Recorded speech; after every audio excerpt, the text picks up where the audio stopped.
the mayor's communications director, Mr. Ben Riggs, and city attorney Mekisha Creal. Heck, last time you were here, you were still at the DA's office. I was. Talking about the sex trafficking thing, and man, you were good that day. Thank you. It's good to see you both again. Ben, my goodness, it's been 10 minutes. Yeah.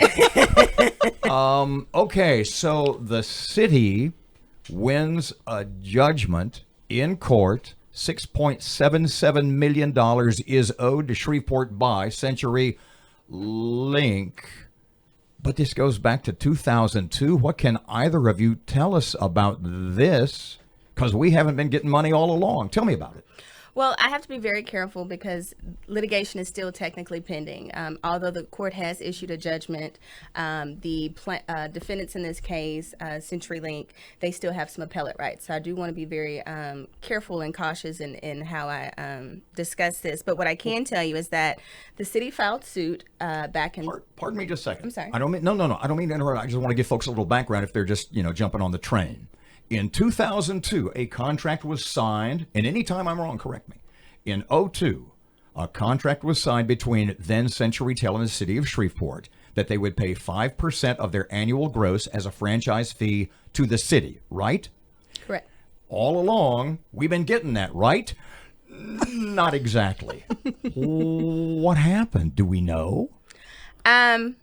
That's a part of the litigation, but what I can tell you is that when it was brought to the city's attention that we were not being compensated for the services pursuant to the contract, the city filed suit, essentially a breach of contract suit. This was discovered in 2016 by the Tyler administration.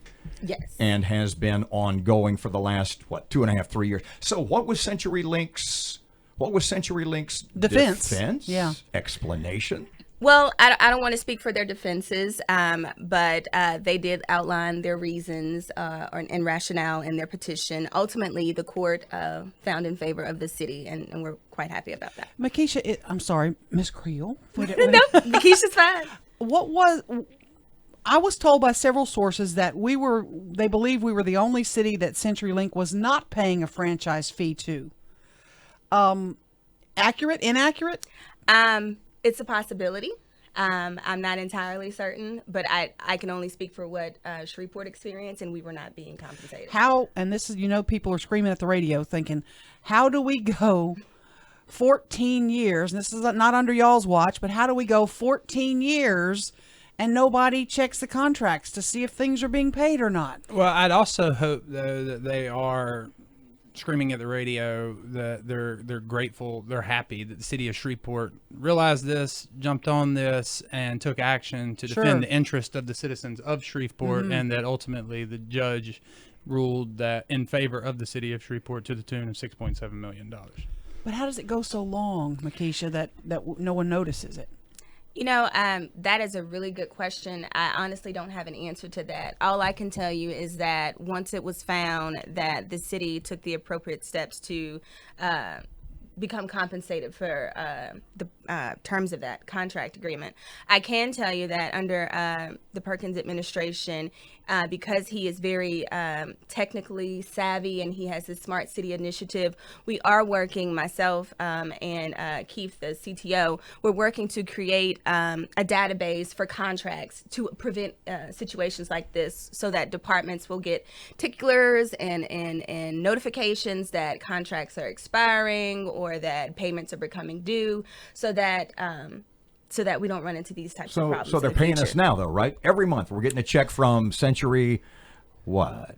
Well, I won't say that, but I will say that the court did issue the judgment in favor of the city, for $6.7 million, a little so over. So they still don't want to pay. They still say, no, we don't have to pay. Well, they still have appellate rights under the law. And so but as far as the contract goes, they still say there's no contract. We don't have to pay you guys anything. Well, I can't speak for them because I'm not their lawyer, so you would have to ask them that question. If I remember correctly, too, part of the judgment was that everything from 2018 would be decided as well, correct?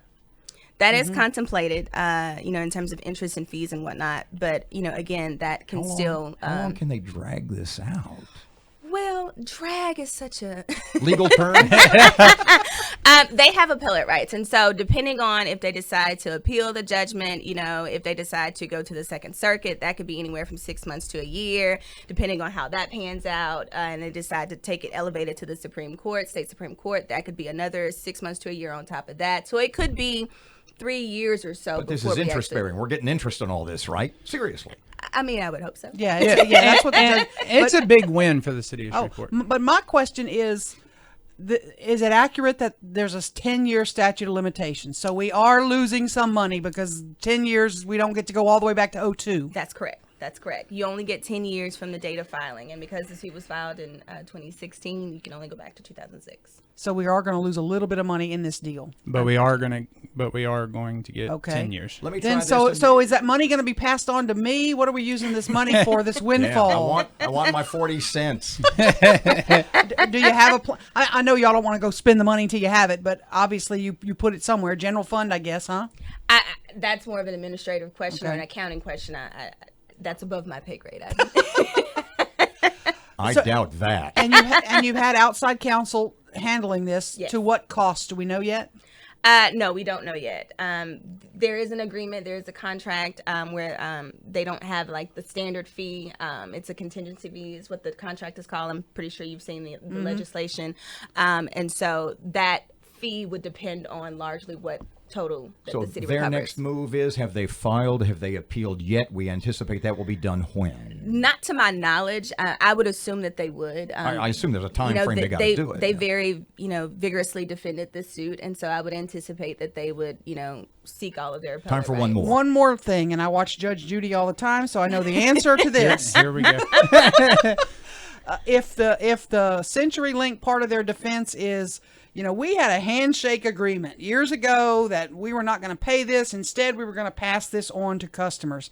Handshake agreements are not legal agreements in court, correct? Correct. And what would Judge Judy Judge would say? Judy would toss you out on your patootie, if that's a word. Is that a word? She's an amazing woman. It rhymes with Judge Judy, so I mean, it must be a word. on that upbeat Dr. Seuss-like note, Ben Riggs, the Mayor's Communications Director, and City Attorney Mekisha Creal. Ladies, gentlemen, a pleasure as always. Same here.